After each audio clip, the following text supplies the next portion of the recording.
우리 함께 은혜 받으실 하나님의 말씀은 요한복음 4장 13절부터 14절 말씀입니다.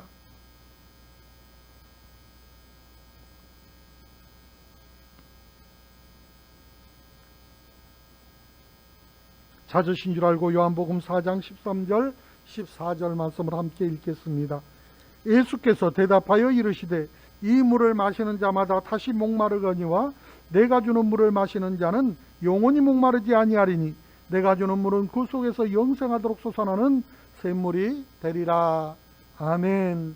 주신 말씀 본문에서 영생하도록 솟아나는 샘물이라는 제목을 가지고 우리 함께 은혜를 나누겠습니다. 다 같이 해보겠습니다. 영생하도록 솟아나는 샘물. 아멘. 예수님께서 우리의 모든 것을 일일이 맡아주시고 책임져 주시기를 원하십니다. 예수님께서 이 땅에 오신 이유는 간단하게 표현하면 예수님께서 이루시고자 하셨던 것은 하나님의 뜻을 이루는 것인데, 하나님의 뜻을 이루는 것은 바로 영혼을 구원하는 것입니다. 하나님의 뜻을 예수님께서 이 땅에 행하신 것입니다. 성경에서 예수님은 하나님의 놀라운 계획 가운데 사마리아로 들어가십니다. 사마리아 여인을 만나고 구원하기 위한 목적이 있었습니다. 더 나아가서 그 한 사람을 통해서 수가성 전체의 영혼들을 구원하고자 하는, 복음화시키려고 하는 목적을 가지고 들어가신 것입니다. 이처럼 주님은 영혼을 구원하기 위해서 어디든지 잘 찾아가시는 분이십니다. 오늘날 저와 여러분의 삶 가운데도 우리 주님은 친히 찾아와 주셔서 저와 여러분을 구원하신 분이라고 하는 사실을 확인시켜 주시는 좋으신 주님인 것을 받아들이고 그 믿음의 확신 위에 거하는 저와 여러분이 되어줄 수 있기를 원합니다. 사마리아 여인은 참으로 비참한 인생을 살았던 사람입니다. 이제까지 남편이 5이고 지금 다른 남자와 살아가고 있는 이런 여인에게 주님은 찾아가셨습니다. 사실 이 여인의 처지에서 본다면은 예수님을 만난 것은 우연입니다. 항상 물을 길러 오는 그녀의 일상 가운데 어느 날 우물가에서 유대인 남자가 앉아있을 뿐이었습니다. 어쩌다가 그저 만나게 된 것입니다. 그러나 똑같은 상황일지라도 주님의 입장에서 보면 그것은 결코 우연이 아닙니다. 하나님의 뜻이었고 섭리였습니다. 예수 그리스도의 계획 안에서, 하나님의 섭리 안에서 우리 주님이 그녀를 찾아가신 것입니다. 목적을 가지고 그녀를 찾아가셨고 그녀를 만난 것입니다. 저와 여러분이 주님을 만난 것도, 그리고 주님을 예배하는 것도 하나님의 계획 가운데 있다고 하는 사실을 믿으시기를 주의 이름으로 축원하여 드립니다. 그러므로 첫 번째, 목마름이 없는 인생이 되어야 합니다. 이 여인의 입장에서는 참으로 놀라운 일입니다. 주님이 일상 가운데 만나주신 겁니다. 그것도 6시쯤 이 그녀를 만나주신 것입니다. 6시 그러면 우리가 우리 개념으로 보면 6시에 뭐 만나는 것이 뭐 그렇게 특별할까, 그렇게 생각할 수 있습니다. 그러나 오늘날 저와 여러분이 생각하는 6시가 그런 6시가 아닙니다. 오늘날로 계산을 하자면 정오 12시를 말하는 것입니다. 여러분 상상을 해보십시오. 이 여인은 다른 사람들의 눈을 피해서 아침과 저녁이 아니라 태양이 가장 장렬하게 쨍쨍 내리쬐는 정오에 맞춰서 물을 길러 나왔습니다. 일반적으로 이 시간에 물을 길러 오는 사람은 아무도 없습니다. 그런 여인을 주님은 만나러 오신 것입니다. 주님은 이 여인의 일상을 다 알고 계셨습니다. 주님은 이 땅에 인간의 몸을 입고 오셨지만은 동시에 하나님이시기에 저와 여러분의 형편과 사정을 다 알고 계신 것입니다. 오늘 또 주님은 저와 여러분의 일거수 일투족을 모두 다 알고 계십니다. 어쩌다가 우연히 이 자리에 함께하고 있는 것 같지만 하나님의 계획과 뜻과 섭리 안에서 저와 여러분을 부르시고 저와 여러분이 함께 하나님 앞에 나아가 기도하고 있는 것입니다.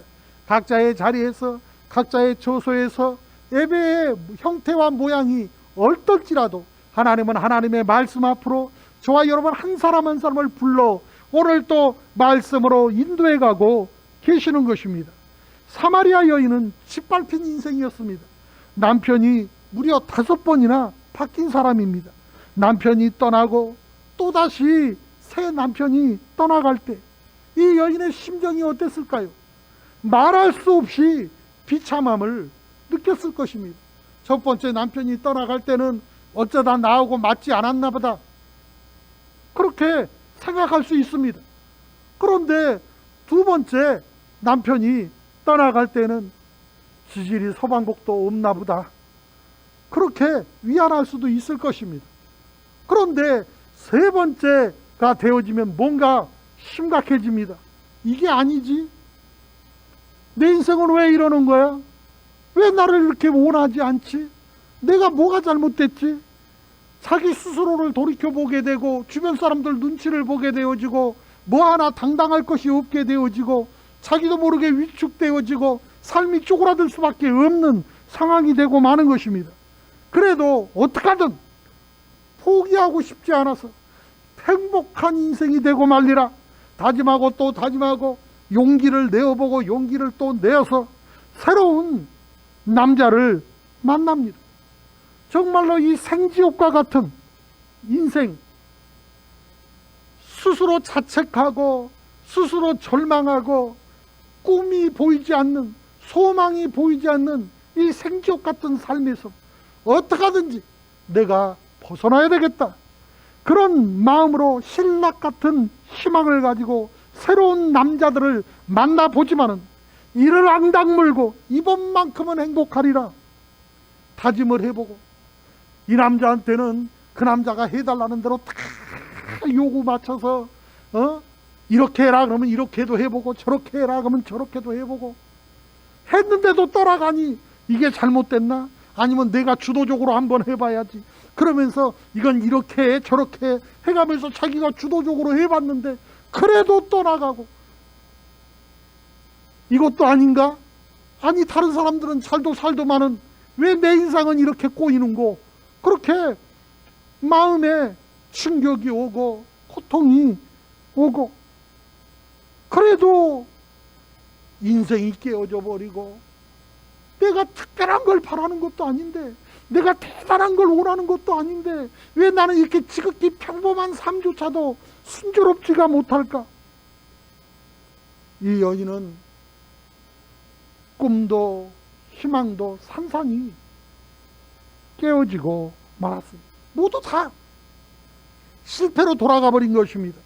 바로 그럴 때 아무런 기대도 없이 아무런 소망도 품지 못하고 그저 될 대로 되라는 식으로 모든 걸 다 내려놓고 얼마나 난처하고 부끄럽든지 사람들 마주치는 것조차 부담스러워서 사람들의 눈을 피해서 모두 다 한낮에 낮잠을 자는 쉬는 시간인데 물은 먹어야 살겠기에 산목구멍에 거미줄 칠 수 없어서 마지못해서 우물물에 물을 기르러 나온 것입니다.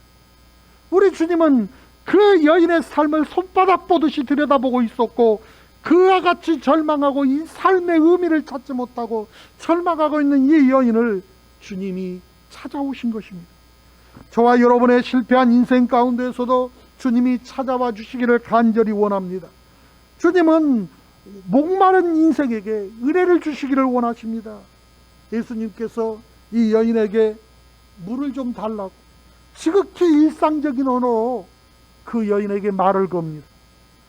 왜 그랬을까요? 그 여인이 경계하는 마음이 아니라 마음을 열고 그 속에 있는 것들을 끄집어내어서 회복하고 치유하고 잃어버렸던 것들을 되찾아서 새 삶을 살기를 원하셨기 때문입니다. 사마리아 여인의 처지에서 생각해 보면 그녀의 일상으로 예수님께서 불쑥 찾아 들어오신 것입니다. 우리가 예배 드릴 때 일상의 습관 또는 종교적인 습관을 지니고 나올 수 있습니다. 수요일이네, 수요 예배 드리러 가야지. 어떤 기대감은 없어도 수요일이니까 내가 크리스찬이거든, 내가 예수 믿는 사람인데 수요 예배는 드려야지. 그리고 나올 수 있습니다. 그러나 그런 가운데에서도 주님을 만나게 되어지면 인생에 놀라운 변화가 일어나기 시작한다는 것입니다. 똑같이 차를 몰고 오고 주차를 하고 또 주보를 들고 예배의 자리에 앉아 있지만은 주님의 말씀이 들려오기 시작을 하면은 저와 여러분의 삶의 변화가 시작되는 것입니다. 주님의 은혜는 이렇게 시작됩니다. 사마리아 여인에게 찾아오신 주님이라면은 우리 가운데 어느 누구도 주님을 만날 수 없을 인생은 단 한 분도 없습니다. 주님은 저와 여러분을 이 시간도 주목하고 계시고 목마르지 않는 인생으로 초대하기를 원하시는 것입니다. 예수님께서 물을 달라고 하시니까 이 여인은 당신은 유대인으로서 어찌하여 사마리아 여인인 나에게 물을 달라 하시나이까? 그렇게 대답을 합니다. 이 여인에게 편견이 가득 차 있다고 하는 사실을 알 수가 있습니다.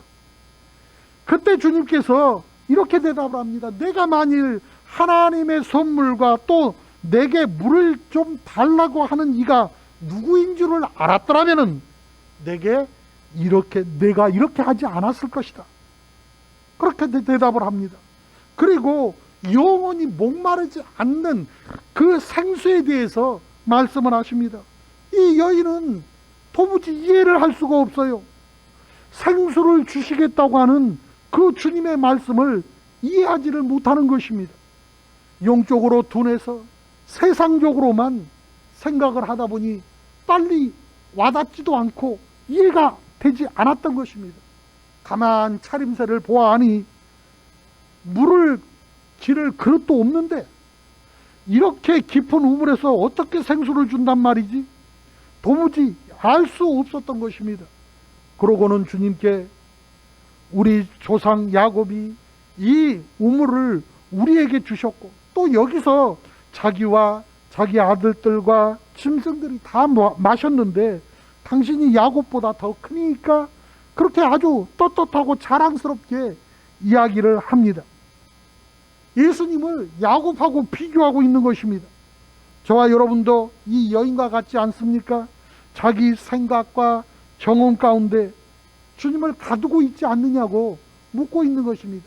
신앙생활을 하느라고 해도 하나님은 저와 여러분의 모든 것을 뛰어넘는 하나님, 말 그대로 하나님이라고 하는 사실을 인식하지 못한 채 내 경험의 범주 안에서 내가 알고 있는 범위 안에서만 하나님을 이해하고 하나님을 받아들이려고 하는 모습들이 내게는 없는가 우리는 한번 생각해 봐야 하는 것입니다. 우리 주님은 저와 여러분이 생각하는 것보다 훨씬 더 크시고 위대하시고 능력 있는 분이라고 하는 사실을 알아야 합니다. 요새 말로 상상 그 이상의 그 분이 하나님이라는 것을 깨닫고 알아야 합니다. 우리가 원하는 것보다 우리 하나님은 더 많은 것을 저와 여러분에게 주시기를 원하십니다. 왜요? 주님께서는 불가능이 없으시기 때문입니다. 우리는 주님께 놀라운 소망이 있고 영원한 생명이 있다고 하는 사실을 반드시 믿어야 합니다. 주님은 이 여인에게 이 물을 마시는 자마다 다시 목마르려니와 내가 주는 물을 마시는 자는 영원히 목마르지 아니하리니 내가 주는 물은 그 속에서 영생하도록 솟아나는 샘물이 되리라. 그렇게 말씀하셨습니다. 주님은 믿는 우리에게 목마르지 않는 물, 영원히 솟아나는 샘물을 주셨습니다. 다시 말해서 구원을 주셨습니다. 그러나 예수님을 믿지만은 그 인생 가운데 여전히 걸걸하고 목마른 인생, 정말로 세상을 쫓아다니는 그러한 인생이 오기 있습니까? 주님은 이 여인에게 내 남편을 불러와라. 대뜸 밑도 끝도 없이 대뜸 하시는 소리가 내 남편을 불러오라는 것입니다. 그저 물을 준다고 하셨으면 물을 주면 되는데 밑도 끝도 없이 물을 안 주시고 남편을 데려오라는 거예요. 다시 말해서 그 여인에게 너의 실체를 보라는 것입니다. 외식적으로 꾸며진 나를 보이려고 하지 말고 있는 모습 그대로, 죄 있으면 죄 있는 모습 그대로, 허물 있으면 허물 있는 모습 그대로, 부족하면 부족한 모습 그대로, 상처 입었으면 상처 입은 모습 그대로, 못나면 못난 그대로, 넘치면 넘치는 그대로, 이 모습 이대로, 이 모습 이대로 주 받으옵소서. 우리가 찬양하는 것처럼 가꿀 것도 꾸밀 것도 없이 이 모습 이대로 있는 그대로 주님 앞에 나가야 하는데, 우리는 하나님 앞에 나오면서도 온갖 모습으로 치장하고 외식된 모습으로 하나님 앞에 그럴싸하게 보여보려고 예를 씁니다. 그러나 저와 여러분이 아무리 꾸며봐야 우리 하나님은 중심을 보시는 하나님이시기 때문에 그것은 아무런 의미가 없습니다. 내 실체를 정확하게 알라고 요구하고 있는 거예요. 그래야 자기의 실체를 알아야 내가 얼마나 목마르다고 하는 것을 깨닫게 되어지고, 내가 얼마나 목마른 인생인가를 인정해야 그 안에 생수가 쏟아져 부어지고 그 삶이 영원토록 샘솟는 샘물을 얻게 되어지는 것입니다. 영적인 굶주림이 있을 때 바로 보라고 말하고 있는 거예요. 저와 여러분이 영적인 굶주림이 있을 때 내 자신의 실체를 있는 그대로 주님 앞에 내어놓지 못하면 은혜의 갈급함이 떨어집니다. 사모하는 마음이 없어요. 아무리 옷구슬이 구르는 것 같은 은혜의 말씀이 선포되어져도 내가 아멘으로 받아서 내 삶 안에 채우지 못하면 그 말씀은 나와 관계없는 말씀이 되고 마는 것입니다. 목마르다고 하면서 물을 마시면 해갈될 줄 알면서도 물을 못 마신다면, 아니면 안 마신다면 그 물이 그에게 어떤 유익이 있습니까? 아무런 유익도 없는 것입니다. 그러므로 오늘 저와 여러분, 주님 앞에 이 모습 그대로 내어놓고 인정할 줄 알아야 합니다. 이 여인도 결국은 주님 앞에서 다 인정합니다. 주님은 저와 여러분의 삶을 다 알고 계십니다. 누군가가 나의 과거와 또 내면을 속속들이 다 파헤쳐서 알고 있다면 참 우리는 굉장히 부담스럽고 불편하고 부끄러울 것입니다. 주님은 저와 여러분의 모든 것을 다 아시지만은 그것을 있는 그대로 받아주십니다. 사마리아 여인의 모습을 이미 주님은 다 알고 계셨어요. 그럼에도 불구하고 이랬느니 저랬느니 묻지도 따지지도 아니하시고 그 모습 그대로 다 받아들이시면서 그곳까지 찾아가신 사랑의 주님이라고 하는 사실을 우리는 알아야 합니다. 우리는 그런 주님 앞에 다 내려놓을 줄 알아야 합니다. 과거를 청산하지 아니하고 나의 삶 가운데 어려움과 좌절과 절망과 죄악을 내려놓지 않으면 우리에게는 미래가 없습니다. 아직 주님을 믿지 못하는 마음, 제가 결심기도 할 때마다 안 빼먹고 꼭 강조하는 것이, 아직도 구원의 확신이 없는 분들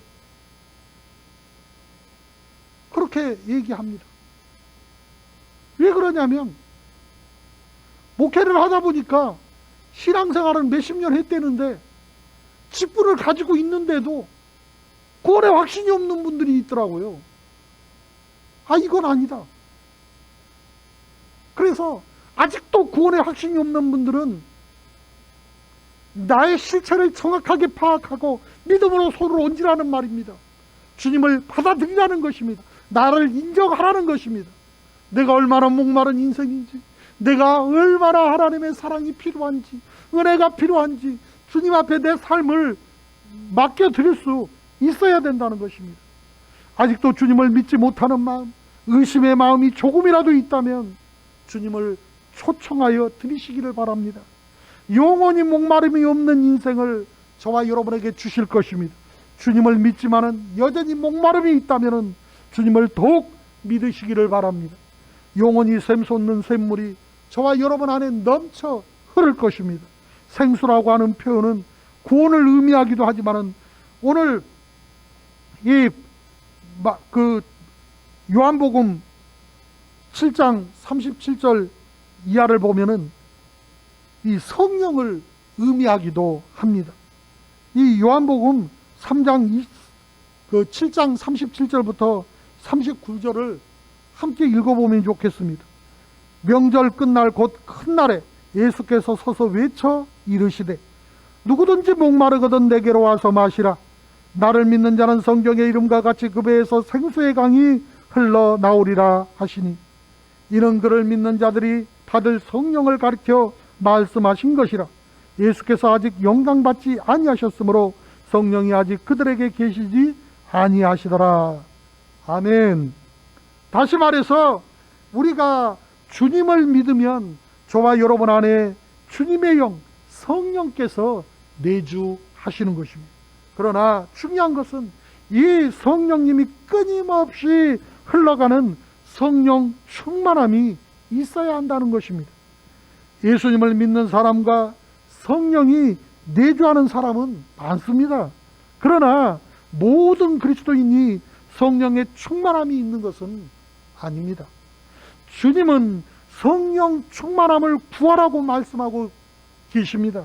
성령 충만함이 있을 때 비로소 날마다 솟아나는 능력이 있기 때문에 그렇습니다. 세상은 저와 여러분에게 영원한 만족을 주지 못합니다. 예수님을 믿지만 무기력하고 답답하지는 않습니까? 성령의 충만함을 구하시기를 바랍니다. 시편 23편 1절에 야훼는 나의 목자시니 내게 부족함이 없으리로다, 그렇게 다윗은 노래했습니다. 우리가 빈잔을 들 때 주님은 저와 여러분의 빈잔을 채워주십니다. 성령의 은혜로 채워주시사 목마름이 없는 인생으로 인도하여 주실 것입니다. 시편 23편 1절의 고백이 저와 여러분의 고백이 되어줄 수 있기를 주 이름으로 축원하여 드립니다. 주님을 만난 사마리아 여인은 결국은 물동이를 그 자리에 내버려 놓고 동네로 뛰어들어갑니다. 이제까지는 사람들의 눈을 의식해서 누구의 눈에 띌까 무서워서 아무도 바깥 출입을 하지 않는 그 시간에 마치 도둑고양이 마냥 살금살금 물을 길러 나왔던 이 여인이 물동이도 내버려 던져놓고 다시 마을로 뛰어가고 있습니다. 그 인생이 180도 변화되어진 것입니다. 인생의 전환이 되어진 것입니다. 오늘 또 저와 여러분의 인생의 터닝포인트가 되어지는 말씀이 되어질 수 있기를 주의 이름으로 축원하여 드립니다. 이와 같은 축복과 한의가 저와 여러분의 인생에도 펼쳐질 수 있기를 바랍니다. 인생 가운데 목마름이 있다면 주님 앞에 내려놓으시기를 바랍니다. 친히 주님께서 사마리아 여인을 찾아가셔서 그 여인의 삶을 회복시켜 주시고 그 가운데 영원히 목마르지 않는 은혜를 주신 것처럼 저와 여러분의 삶 가운데도 놀라운 은혜를 베풀어 주실 줄로 믿습니다. 그러므로 두 번째, 성령의 충만함을 구해야 합니다. 앞에서 말한 것처럼 생수는 구원을 의미하기도 하지만 성령을 의미하고 있다고 말씀드렸습니다. 목마른 인생에는 성령의 은혜가 필요한 것입니다. 우리의 몸에 있어서 물은 정말로 중요합니다. 저와 여러분, 혹시 물 없이 살 수 있습니까? 우리는 물이 없으면 결국 죽습니다. 통계를 보면 오늘날에도 마실 만한 깨끗한 물이 없어서 위협을 당하고 있는, 생명이 위협당하고 있는 사람, 그 물 때문에 질병 가운데 허덕이고 있는 사람들이 무려 전 세계에 9억 명이나 된다고 그래요. 9억이나 된다고 그래요. 전 세계 13%나 되는 인구가 마실 물이 없어서 죽음의 위협 앞에 놓여 있다고 통계는 보고하고 있습니다. 요즘도 심심치 않게 보면은 유니세프라든지 굿피플이라든지 많은 단체들이 홍보하는 영상을 보면 이건 흙탕물이라고 하기에도 무색할 만큼 도저히 당신이라면 이 물을 마실 수 있겠습니까? 그렇게 하는데 가슴이 다 미어지더라고요. 그곳 사는 사람들도 그 물을 마실 만한 물이 아니라고 하는 것을 알아요. 그 물을 먹게 되면 배탈이 나고 또 그것 때문에 여러 가지 병들이 생기고 자기 생명에 위협이 된다고 하는 것도 알아요. 그럼에도 불구하고 그 물을 먹을 수밖에 없는 이유는 그것밖에 없어서. 다른 방법은 없으니까 그 물이라도 먹어야 된다는 거예요. 얼마나 처참합니까? 저와 여러분에게 마실 물이 있다고 하는 것, 생수가 있다고 하는 것, 복 중에 복입니다. 특별히 우리 한국 사람들은 물을 물같이 써요. 그런데 절대로 그렇게 하면 안 돼요. 우리나라도 이미 물 부족 국가입니다. 물을 아껴 쓸 줄 알아야 돼요. 9억이 넘는 인구가 물 한 모금을 먹지 못해서 병 들어가고 죽음을 목전에 있다고 하는 사실을 우리는 알아야 돼요. 저와 여러분은 무슨 복이 그리 많아서 대한민국에 태어나고 이와 같이 좋은 환경에서 생활하고 있는 것, 이것은 하나님의 은혜예요. 맨날 이것이 있느니 저것이 없느니 원망불평할 것이 아니라 우리 받은 은혜가 얼마나 큰지를 깨닫고 그 은혜에 합한 삶을 우리는 살아야 돼요. 저와 여러분 역시 주님이 말씀하고 계시는 이 물의 생수가 없으면 우리는 영원히 죽을 수밖에 없다는 사실을 인식해야 돼요. 영원히 그 목마르지 않는 이 생수를 얻어야 돼요. 영원한 목마름을 해결해야 하는 이유가 바로 이것이에요. 주님은 누구든지 목마르거든 내게로 와서 마시라고 말씀하십니다. 영적으로 갈급한 모든 인생을 양팔 벌려 다 부르고 계시는 것입니다. 주님을 떠나 있는 인생들 말입니다. 코로나 때문에 신앙을 어디서 놓쳐버렸는지도 모르고 패하고 방황하는 인생들에게 말입니다. 하나님을 떠나 있는 인생을 말하고 있는 것입니다. 로마서 3장 23절에 모든 사람이 죄를 범하였음에 하나님의 영광에 이르지 못하더니 그렇게 말씀하고 있어요. 모든 사람은 죄 가운데 있습니다. 영적인 목마름 가운데 있는 것입니다. 그 목마른 인생 가운데 주님께서는 저와 여러분을 초청하고 계십니다.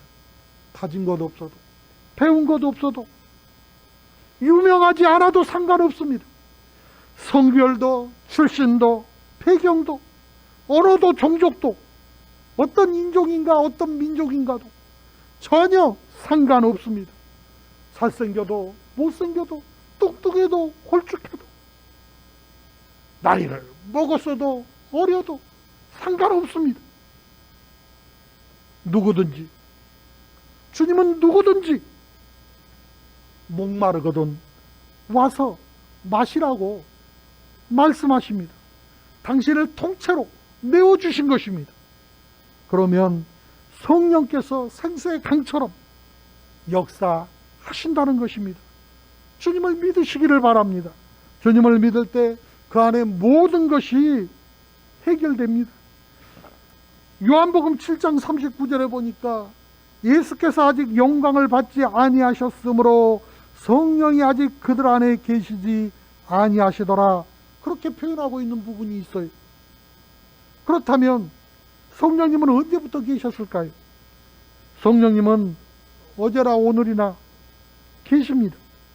태초부터 영원히 우주 만물을 지을 때부터 영원히 계시는 하나님이십니다. 삼위일체 하나님의 한 위격인 그런 분인 그런 하나님이십니다. 창세기 1장부터 성령님은 등장하십니다. 요한복음 7장 39절에 보니까 그 말씀에서 성령님께서 계시지만은 제자들 속에 내주하고 계신 것은 아니었다고 하는 것을 말하고 있습니다. 예수님께서 영광 받으신 때가 언제입니까? 성경을 보니까 예수님께서 갈보리 언덕에서 모든 인류의 죄를 대신해서 십자가에서 죽으실 때 영광을 보이신다고 말씀하셨습니다. 그 갈보리 언덕의 공로가 바로 영광의 사건인 것입니다.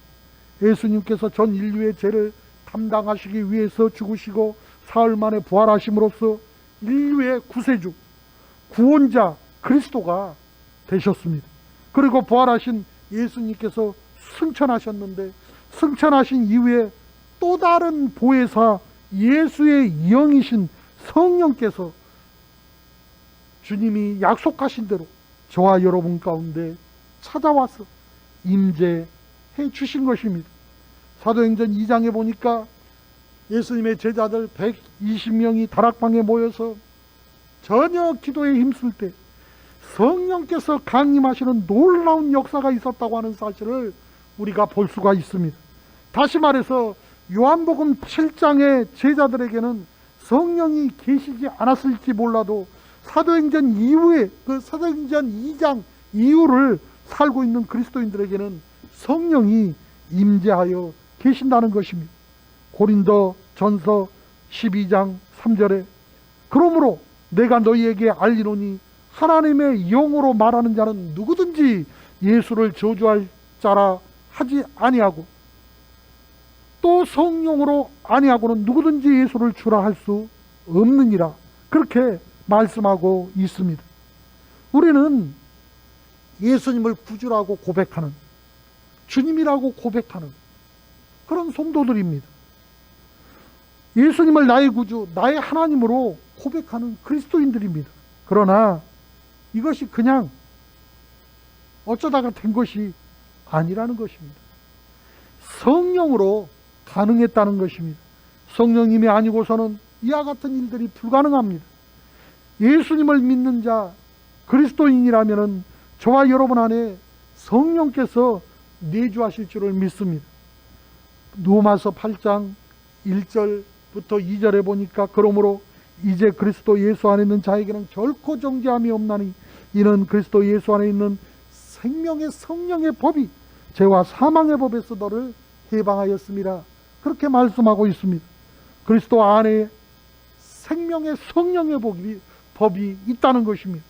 우리가 예수님을 모실 때 저와 여러분 안에 예수님께서 계시는 것입니다.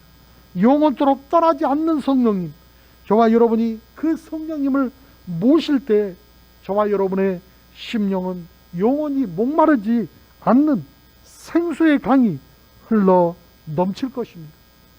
그러므로 예수님을 믿으시기를 바랍니다. 그래야 저와 여러분의 인생에 목마름이 없는 영원한 생수가 흘러나게 될 것입니다. 때로는 예수님을 믿지 않는데도 목마름을 느끼지 못할 수가 있습니다. 이것은 참으로 안타깝고 더 안타까운 일입니다. 영적인 목마름이 없다고 생각하는 것 그 자체가 영적인 무지로 고통받고 있다는 것을 말하는 것입니다. 간혹 그리스도인들 중에 삶의 조건을 많이 따지는 사람들이 있습니다. 예수 믿는 것은 기본이고 거기에 더해서 돈도 명예도 좀 있어야 된다고 합니다. 이들에게 과연 기쁨이라고 말하는 믿음이 있을까요? 세상 것은 묘한 게 있습니다. 가지면 가질수록 더 필요해집니다. 여러분, 얼마를 가지면 만족하겠습니까? 집을 한 채 가지면 만족할 것 같습니까? 자동차가 한 대 있으면 만족할 것 같습니까? 밭대기 하나 있으면 만족할 것 같습니까? 한 채를 가지면 두 채가 갖고 싶고, 두 채를 가지면 10채가 갖고 싶고, 차 한 대 가지면 2대 갖고 싶고, 2대 가지면 10대 갖고 싶고, 한 평 땅 가지면 1000평, 10,000평이 필요하고, 산이 다 필요하고, 그래도 만족이 없어요. 부자들에게 가서 물어보십시오. 만족하십니까? 그렇게. 아마 만족한다는 사람은 한 명도 없을 것입니다. 아무도. 지구를 다 차지하고 나면 달을 갖겠다고 난리를 치고, 지구 나를 다 차지하면 저 화성이라도 더 가지려고 발버둥을 칠 것입니다. 이게 인간입니다. 세상 것은 채우면 채울수록 기갈이 더 심해집니다. 그렇기 때문에 영원한 생수로 저와 여러분의 심령을 채우지 않으면 우리는 만족이 없고 기쁨이 없고 감사가 없고 은혜가 없고, 그러니 행복할 수가 없는 것입니다. 예수님을 만나본 경험이 없기 때문에, 회심에 대한 체험이 없기 때문에 세상 사람들하고 똑같이 살아가고 있는 건 아닌지, 몸뚱아리는 교회에 나와 있는데 아직도 예수님을 제대로 만나지 못하고, 아직도 제대로 거듭나지 못하고, 이름은 성도라고 불려지는데, 직분은 가졌는데, 머리 안에 있는 것은, 가슴 안에 있는 것은 세상 사람들하고 전혀 다르지 않는, 변화 없는, 사별이 없는, 구별되지 않는 그러한 삶을 살아가고 있다면 자기 자신의 상태를 빨리 점검하고 수가성의 여인처럼 인정할 줄 알아야 됩니다. 그래야 그 인생에 변화가 옵니다. 그 인생에 소망이 있습니다. 세상 사람들과 똑같이 갈증을 느끼고 그 갈증을 해결하기 위해서 세상으로 달려가면 달려갈수록 그 인생은 마치 불행의 늪에 빠진 것처럼 헤어나올 수가 없게 되는 것입니다. 예수를 믿는 사람에게는 세상의 다른 모든 것이 인생의 목적과 방향이 되지를 않습니다. 사도 바울의 고백처럼 내가 그리스도와 함께 십자가에 못 박힌 것, 그것이 나의 가장 큰 자랑이 되어야 되고 자부심이 되어야 합니다. 내가 주님과 함께 십자가에 못 박혔다는 것은 내 인생 없다는 것입니다. 주님 죽을 때 나도 죽었다고 고백하는 것입니다. 주님 부활하실 때 그 생명으로, 예수 그리스도의 생명으로 내가 새 삶을 산다고 고백하는 것입니다. 이제는 내가 사는 것이 아닌데 내 안에 그리스도께서 사는 것인데, 우리 가운데 성령을 근심하게 하고 또 성령의 강물을 나가서는 세상 찌꺼기들이 아직도 남아있다면 우리는 회개하며 내려놓을 수 있어야 합니다. 이번에도 폭우가 많이 내려서 어려움을 당하는 지역들이 있었습니다. 그런데 매번 폭우가 내릴 때마다 문제되는 것이 뭐냐면, 모든 하수구들을 쓰레기들이 다 막아가지고 물이 빠지지를 못한다는 것이 문제예요. 세상 잡다한 것들이 저와 여러분의 생각을 잠식하고 마음과 관심을 잠식하면 더럽고 악한 세상 잡다한 것들이 빠질 때 빠져야 하고, 빠져야 하나님의 은혜가 채워질 것인데 세상 것을 놓지 못하니 우리는 그 더럽고 흙탕물, 더러운 흙탕물에 모든 것을 잃고 많은 이치와 같은 것입니다. 은혜의 자리에 있으면서도 은혜를 받지 못하고, 복의 자리에 있으면서도 복을 받지 못하고, 하나님은 복을 주셨는데 복이 되지 못해서 오히려 내 삶에 화가 되고 문제가 된다면 주님이 주시면서도 얼마나 속상하겠어요. 주님이 복이 없어서 복을 주지 못하시는 것이 아니고, 저와 여러분이 그 복을 감당할 능력이 안 되니까 하나님이 주시지를 못하는 것입니다. 저와 여러분이 믿을 때 생수의 강이 흘러납니다. 하나님 앞에서 성령의 내주하심은 물론이거니와 충만함을 구하시기를 바랍니다. 누가복음 11장 9절부터 13절에 이렇게 말씀하고 있습니다. 내가 또 너희에게 이르노니 구하라. 그러면 너희에게 주실 것이요. 찾으라. 그러면 찾아낼 것이요. 문을 두드리라. 그러면 너희에게 열릴 것이니. 구하는 이마다 받을 것이요. 찾는 이는 찾아낼 것이요. 두드리는 이에게는 열릴 것이니라. 너희 중에 아버지 된 자로서 누가 아들이 생선을 달라는데 생선 대신에 뱀을 주며 알을 달라는데 정갈을 주겠느냐. 너희가 악할지라도 좋은 것을 자식에게 줄 줄 알거든. 하물며 너희 하늘 아버지께서 구하는 자에게 성령을 주시지 않겠느냐. 그렇게 말씀하셨어요. 저와 여러분의 인생 속에 여전히 목마름이 있습니까? 어떤 목마름입니까? 목마름을 영원히 해결하기 위해서 나는 뭘 선택하고 있는지 곰곰이 생각해보고 주님을 진정 만났다면 인생의 변화를 경험하게 될 줄로 믿습니다. 오늘도 성령의 내주하심과 충만하심을 구하는 저와 여러분이 되어지기를 원합니다. 기도드리겠습니다. 사랑의 하나님, 한 영혼을 사랑하는 마음을 주시고 이런 양을 찾으시는 주님의 심정을 오늘 또 말씀을 통해 깨닫게 하시니 감사합니다. 생명을 구원하는 성령의 역사가 우리 가운데 일어나게 하여 주옵소서. 오라 너희 모든 목마른 자들아 물로 나와라. 돈 없는 자도 오라. 너희는 와서 사목대 돈 없이 값없이 와서 포도주와 젖을 사라. 너희가 어찌하여 양식 아닌 것을 위하여 은을 달아주며 배부르게 하지 못할 것을 위하여 수고하느냐. 내게 듣고 들을지어다. 그리하면 너희가 좋은 것을 먹을 것이며 너희 자신들이 기름진 것으로 즐거움을 얻으리라. 너희는 귀를 기울이고 내게로 나와서 들으라. 그리하면 너희의 영혼이 살리라. 내가 너희를 위하여 영원한 언약을 맺으리니 곧 다윗에게 허락한 확실한 은혜니라 하신 하나님의 말씀을 깊이 마음에 품게 하여 주옵시고 온 성도가 마음을 모아 기도하게 하여 주시어서 성령으로 충만하게 하옵시고 서로가 합력하여 힘써 복음을 전하며 날마다 변화된 새 삶이 활짝활짝 열리게 하여 주시어서 영원토록 마르지 않는 생명의 생수가 우리 심령 안에 솟아오르게 하여 주옵소서.